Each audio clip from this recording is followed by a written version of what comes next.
ஃப்ரெண்டோட வண்டி battery of ஆகி ரொம்ப வீக் ஆயிடுச்சு பேட்ரி, அதனால வண்டி சுத்தமாக ஆஃப் டெட். அதனால என்ன பண்ணோம், என்னோட கார்லேருந்து ஒயர் எடுத்து அதில் ஜம்ப் ஸ்டார்ட் பண்ணலாம் அப்படின்னு சொல்லிட்டு கனெக்ட் பண்ணி ஜம்ப் ஸ்டார்ட் பண்ணலாம் அப்படிங்கிறது தான் வந்து கான்செப்ட். அந்த வண்டியை ஸ்டார்ட் பண்ணணும், இவ்வளோ தான் கான்செப்ட், பெரிய விஷயமே கிடையாது. ஸோ இதை வந்து செல்ஃபோனில் வீடியோ எடுக்கலாம், இது வந்து ஒரு சினிமேட்டிக்காக எப்படி காட்டலாம் அப்படிங்கிறதுக்காக கார்த்திகிட்ட கேட்டுட்டு இருந்தேன் நான். அவர் பிரித்து மேய்ஞ்சிட்டாரு.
ஓகே, வெறும் செல்ஃபோன் அப்படியே எடுத்துட்டோமா அப்படின்னாக்கா இல்லை. ஏன்னா செல்ஃபோனில் நாங்கள் பேசிக்காக ரெண்டு விஷயங்கள் மாற்றினோம்.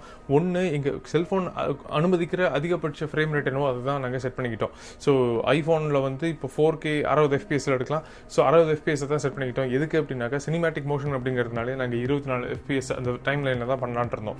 ஸோ 24 FPSல பண்ணுற மாதிரி இருந்ததுன்னா 60 FPSல நீங்கள் வீடியோ எடுத்தீங்க அப்படின்னாக்கா வேணுங்கிற இடத்துல நீங்கள் வந்து ஸ்லோ பண்ணிக்கலாம், வேணாங்கிற இடத்துல நீங்கள் வந்து ரொம்ப ஃபாஸ்ட்டாக பண்ணிக்கலாம். ஸோ ஸ்பீட் ரேம்பிங் அதெல்லாம் வந்து ரொம்ப ஈஸியாக இருக்கும். இப்போ உங்கள் கேமரா வந்து 4Kல எடுக்காது அப்படிங்கிற மாதிரி இருந்தாலும் பரவாயில்ல, இல்லை 1080pல வந்து 60 FPS தான் எடுக்கும் அப்படிங்கிற மாதிரி இருந்தாலும் பரவாயில்ல. எந்த ஹையஸ்ட் ஃப்ரேம் ரேட்டோ அதில் நீங்கள் ஷூட் பண்ணிக்கோங்க. எல்லா ஷாட்டுமே அப்படி ஷூட் பண்ணணும்னு அவசியம் கிடையாது. நீங்கள் யோசிச்சு முடிவு பண்ணுங்க எது உங்களுக்கு வேணும் வேண்டாம் அப்படிங்கிறத. இன்னொன்று, நாங்கள் வெறும் கையில் எடுக்காமல் இந்த மாதிரி ஒரு கிம்பல் யூஸ் பண்ணி தான் எடுத்தோம். இது வந்து செல்ஃபோனுக்கான கிம்பல், இது ஜூவின் கிம்பல். இது ப்ராடக்டோடைய லிங்க் வந்து டிஸ்கிரிப்ஷனில் இருக்கும், நீங்களே பார்த்துக்கோங்க என்ன இது அப்படிங்கிறத. இது கிம்பலில் எடுத்தோம் அப்படிங்கிறதுனாலேயே இது வந்து ஒரு ஸ்டெடி கேம் ஷாட். ஸோ அதுவே ஒரு பேசிக் கேமரா மூமெண்ட் தான். பார்த்தீங்களா, எப்படி திருப்பினாலும் ஒன்றும் ஆகாது இல்லையா, கேமரா அங்கேயே தான் நிற்கும், செல்ஃபோன் அங்கேயே தான் நிற்கும். ஸோ ஸ்டெடி கேம் ஷாட் அப்படிங்கிறதே வந்து ஒரு கேமரா மூவ்மெண்ட் தான், அதுவே ஒரு சினிமேட்டிக் மூவ்மெண்ட் தான். லெஃப்ட் டு ரைட் நீங்கள் இப்படி திருப்புறீங்க அப்படிங்கிற மாதிரி இருந்ததுன்னா பேன். ஸோ இது வந்து பேன் ஷாட்ஸு. ஓகே, இந்த பேன் ஷாட்டெல்லாம் வந்து எப்போ யூஸ் பண்ணுவாங்க அப்படின்னா, இப்போது லெஃப்ட்டில் இருக்கிற ஒரு விஷயத்தையும் ரைட்டில் இருக்கிற ஒரு விஷயத்தையும் கனெக்ட் பண்ணுறீங்கன்னு வச்சுப்போம். அதை வந்து நீங்கள் ரிவீல் பண்ணுறீங்க, காட்டுறீங்க, இல்லை ஒரு ரியாக்ஷன் ஷாட் எடுக்கிறீங்க, அந்த மாதிரி கனெக்ட் பண்ணுறீங்க அப்படிங்கிற மாதிரி இருந்ததுன்னா, இங்கேருந்து இங்கே அப்படிங்கிற மாதிரி இருந்ததுன்னா அது வந்து நீங்கள் பேன் ஷாட்டில் ஈஸியாக பண்ணலாம். மேலேயும் கீழேயும் கேமராவை ஒரு இடத்துல வச்சு மேலேயும் கீழேயும் திருப்புறது தான் வந்து டில்ட் ஷாட்ஸ். டில்ட்டும் பார்த்திங்கன்னா ரொம்பவே ட்ராமேட்டிக்கான ஷாட்டுங்க டில்ட்டுங்கிறது யூஸ்வலி. ஏன்னா மேலேருந்து கீழேருந்து மேலே இந்த ரிவீலிங் ஷாட் அதெல்லாம் சூப்பராக பண்ணலாம். நம்ம இப்போ வானத்துலேருந்து அப்படியே நீங்கள் என்ன உங்கள் சப்ஜெக்ட் என்ன அப்படிங்கிறத வானத்துலேருந்து அப்படி நீங்கள் பொறுமையாக அப்படி கேமராவை டில்ட் டவுன் பண்ணி காமிக்கலாம் நீங்கள். ஸோ அது வரைக்கும் ஒரு ஆன்டிசிபேஷன்லேயே வச்சுருக்கோம், என்ன பண்ணுறாங்க, என்ன ஷாட் இது, என்ன வரப்போகுது அப்படிங்கிறது ஆடியன்ஸுக்கு தெரியாது இல்லையா.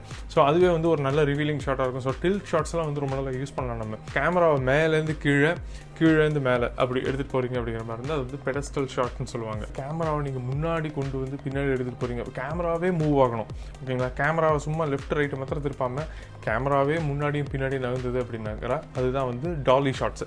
டாலி எதுக்கு அப்படின்னா, இப்போது செல்ஃபோனுங்கிறதுனால நம்மளால் ஜூம் பண்ண முடியாது, டாலி தான் பண்ணி ஆகணும். ஸோ ஜூமும் வந்து ஒரு கேமரா மூவ்மெண்ட் தான் ஓகேங்களா.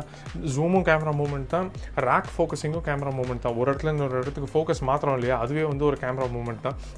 ஆனால் என்ன மேட்டர்னா செல்ஃபோனுங்கிறதுனால இந்த ரேக் ஃபோக்கஸிங்கும் ஜூம் எல்லாம் வந்து அவ்வளோவா பண்ண முடியாது.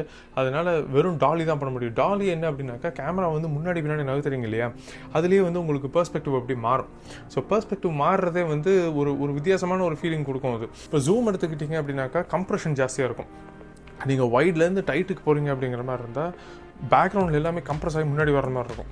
கரெக்டாக அதான் ஜூமுடைய ஃபீச்சரு. அதே மாதிரி ஒரு பர்டிகுலர் விஷயத்தை மாத்திரம் நீங்கள் காட்டணும் அப்படிங்கிற மாதிரி இருந்தால் ஜூம் வந்து ரொம்ப ஈஸியாக இருக்கும், ரொம்ப யூஸ்ஃபுல்லாகவும் இருக்கும், ரொம்ப நல்ல ஸ்ட்ராங்கான ஒரு டெக்னிக் அது. ஓகே, அடுத்தது ட்ரக் ஷாட்ஸ் அப்படின்னாக்கா டாலி மாதிரி தான் ட்ரக் ஷாட்டும், ஆனால் சைடில் நகரும். கேமராவையே நகர்த்தணும் நீங்கள். ஓகே, சும்மா திருப்புறது இல்லை. திருப்பினா அது வந்து பேனை, கேமராவையே இப்படியும் அப்படி நகர்த்தினீங்க அப்படின்னாக்கா அது வந்து ட்ரக் ஷாட்ஸ். ட்ரக் ஷாட்ஸ் எதுக்கு அப்படின்னாக்கா, இப்போது சும்மா ஒரு ரன்னிங் ரேஸ் எடுக்கிறீங்கன்னு வச்சுப்போம். ரன்னிங் ரேஸ் இங்கேருந்து ஆரம்பித்து இங்கே போகிறாங்க அப்படிங்கிற மாதிரி இருந்தால் அதில் பெருசாக ஒன்றும் ட்ராமா இல்லை. அது எல்லாரும் அப்படி பார்க்குறது தான், அது சும்மா டென்னிஸ் மேட்ச் பார்க்குற மாதிரி.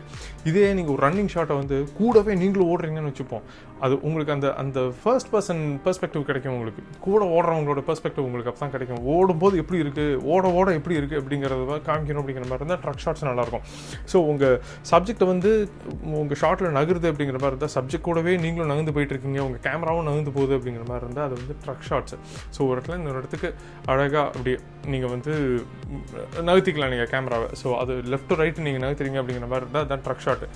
இது இப்படி இல்லாமல் தான் பண்ணணுமா அப்படின்னா கிடையாது. எல்லாத்தையுமே நீங்கள் போட்டு குழப்பிக்கலாம், எல்லாத்தையுமே நீங்கள் போட்டு மிக்ஸ் பண்ணி அடிக்கலாம் நீங்கள் உங்கள் ஷார்ட்ஸை.